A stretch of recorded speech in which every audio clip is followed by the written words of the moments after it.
Hello दोस्तों, कैसे सभी लोग। स्वागत है आपका एक और नए व्लॉग में। और आज हम बात करेंगे गेस्ट फ्रेंडली होटल्स की।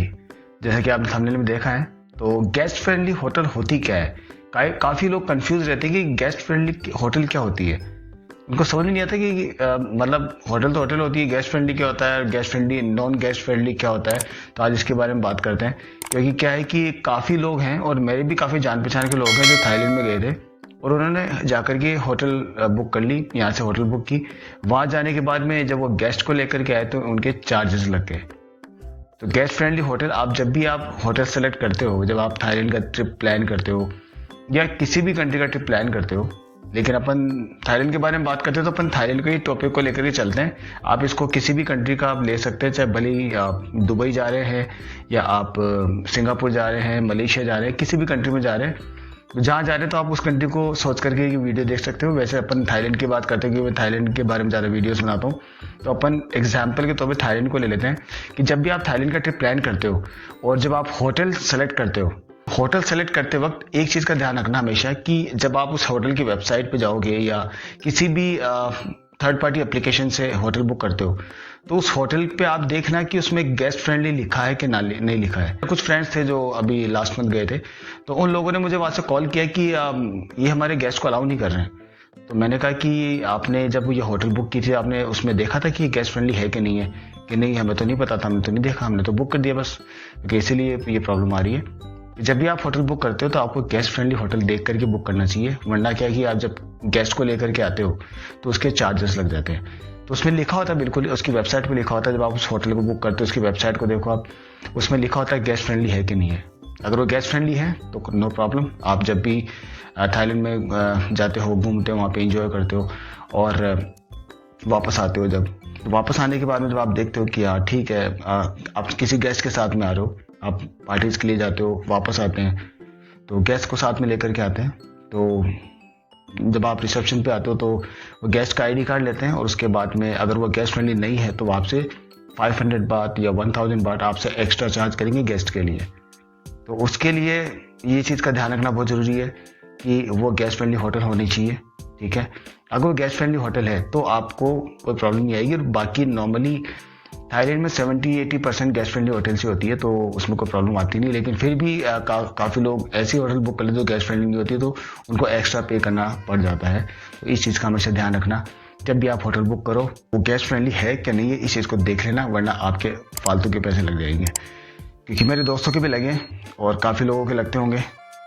वहाँ पे पैसे देने के बाद में पता चलता है कि हमारे को देखना चाहिए था, क्योंकि फिर वो रिसेप्शन पे बताते हैं कि आपको आपने देखा नहीं है, गेस्ट फ्रेंडली होटल नहीं है। तो एक तो चीज़ ये है। दूसरी चीज़ ये है कि आप ये भी चेक कर लो उसमें स्मोकिंग फ्री है या नो स्मोकिंग लिखा हुआ है।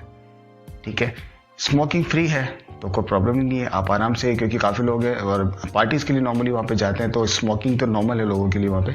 तो स्मोकिंग, आप अगर वो स्मोकिंग फ्री होटल है तो आप वहाँ पे स्मोक कर सकते हो। इवन आपको वो सपोर्ट भी करते हैं, आप इवन उनसे लाइटर भी मंगवाएंगे तो आपको लाइटर ला करके देंगे और अवेलेबल भी होते हैं वहाँ पे आपके रूम्स के अंदर, क्योंकि स्मोकिंग फ्री है वो, तो आप उसमें रूम के अंदर भी स्मोक कर सकते हो। स्मोकिंग फ्री है तो आप वहाँ पे कर सकते हो। अगर नो स्मोकिंग लिखा है तो स्मोकिंग अलाउड नहीं होती है, उसके लिए आपको एक सेपरेट लॉबी दिया जाता है कि आप लॉबी में आकर के स्मोक कर सकते हो, लेकिन आप रूम के अंदर स्मोक नहीं कर सकते।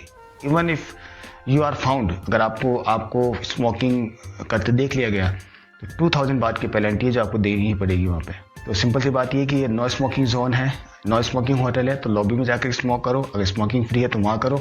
और ऐसा भी नहीं होता, काफ़ी लोग हम क्या सोचते हैं कि यार पता नहीं चलेगा, लेकिन पता चल जाता है, क्योंकि जब आप स्मोक करते हो तो रूम के अंदर क्या होता है कि स्मेल होती है। आप भी जानते हो कि आप रूम में एक बार स्मोक कर लो, आप उसके बाद में काफ़ी देर तक स्मोक की जो गंध जाती नहीं है। तो अगर कोई वेटर आया वहाँ पे या रूम सर्विस वाले वहाँ पे आ गए, आपने कुछ चीज़ मंगाई और वो आगे आपको ध्यान नहीं गया, उनके आने से पहले आपने स्मोक कर लिया, लेकिन आपने देखा कि हमने स्मोक तो ख़त्म कर लिया है। अब आपने कुछ ऑर्डर किया और वो आए रूम सर्विस वाला, कोई भी बंदा आता है तो उसको स्मेल आ जाएगी, तो वो जाके कंप्लेन कर देगा कि आपने स्मोक किया है। और डेली मॉर्निंग के अंदर वो टॉयलेट क्लीन करने के लिए, आपके रूम को क्लीन करने के लिए भी आता है जो भी है। और कभी एसी ख़राब हो जाता है, कभी क्या किसी भी तरह की प्रॉब्लम्स होती है, तो हम होटल के स्टाफ को बुलाते रहते हैं। तो उस कंडीशन में अगर वो अंदर आते हैं, उनको स्मेल आ गया, तो बस समझ लो गए 2000 बात आपके। तो इस चीज़ का हमेशा ध्यान रखना, अगर आप स्मोक करने के आदी हैं तो स्मोकिंग फ्री होटल को सिलेक्ट करना, आपको गेस्ट को भी लेकर के आना है, वहाँ पे आप जा रहे हो तो गेस्ट फ्री होटल है कि नहीं ये भी देख लेना। और एक चीज़ और, इसके अलावा एक चीज़ में ये एक छोटी सी आपको एडवाइस देना चाहता हूँ कि जब हम क्या बाहर घूमने जाते हैं तो हमारा बजट हमेशा हिल जाता है। जितने भी हम पैसे लेके जाते हैं सारे पैसे खत्म हो जाते हैं, तो हमारे को फिर इंडिया से मंगवाने पड़ते हैं।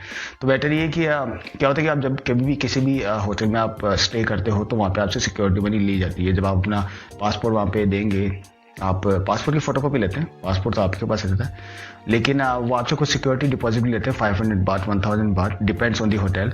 तो वहाँ पे आप ज़्यादा अमाउंट भी दे सकते हो।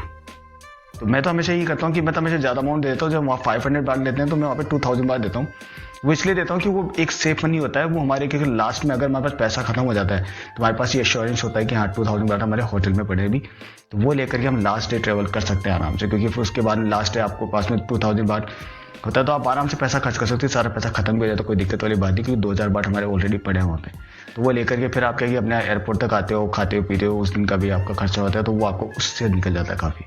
ये एक सीक्रेट ट्रिक होती है जो आप भी यूज़ कर सकते हो। वहाँ पे पैसे जमा करने से क्या हमारे को थोड़ी सी एक एश्योरेंस मिल जाता है कि हाँ मेरा कुछ पैसा वहाँ पे जमा पड़ा है, तो वो मुझे मिलेगा जाते वक्त, तो काफ़ी फ़ायदा होगा। लेकिन हाँ ये चीज़ ध्यान रखना कि किसी भी तरह की ऐसी कोई गलती मत कर देना जैसे आपके पैसे ज़्यादा लग जाएं, जैसे स्मोकिंग वाला हो गया, या आपने रूम का डायग्राम कुछ ख़राब कर दिया, रूम में कुछ तोड़ फोड़ हो गई, या किसी भी तरह की वो क्या रूम को पूरा क्लीन कर दे। जब आप चेकआउट करोगे तो आप नीचे लॉबी में बैठोगे, तब तक आपको चेकआउट की परमिशन मिलती नहीं है। तो रूम सर्विस वाले जाएंगे, वो जाकर के आपके रूम को चेक करेंगे, सब कुछ ठीक है, वो रिपोर्ट देंगे हाँ ठीक है, उसके बाद में आपको आपके पैसे वापस मिल जाते हैं। तो रूम का स्पेशल ध्यान रखना कि कोई चीज़ चद्दर वद्दर खराब हो जाए, या फिर कोई चीज़ आपने खराब कर दिया, कुछ तोड़ दिया आपने वहाँ पे, या दीवार खराब कर दिया, कुछ भी ऐसा कर दिया, टॉयलेट खराब हो गया, कुछ भी कर दिया। तो सबसे पहले तो मैं आपको एक चीज़ बताना चाहूँगा कि जब आपका चेकआउट वाला दिन हो तो चेकआउट वाले दिन आप खुद अपने रूम को एक बार क्लीन कर लो, अच्छे से सब कुछ अच्छे से देख लो, सब चीज़ आपने पैक कर लिया है, कुछ वहाँ छूटा नहीं है, कुछ ख़राब तो नहीं है वहाँ पे। अगर टॉयलेट वगैरह थोड़ा बहुत अगर ख़राब है तो कुछ नहीं जाता, खुद ही कर लो, आपको देखे नहीं तो फालतू में 2000 बात लग जाएंगे, आपके 500 बात 1000 बात जो लग जाएंगे, तो खुद ही देख लो एक बार उसको।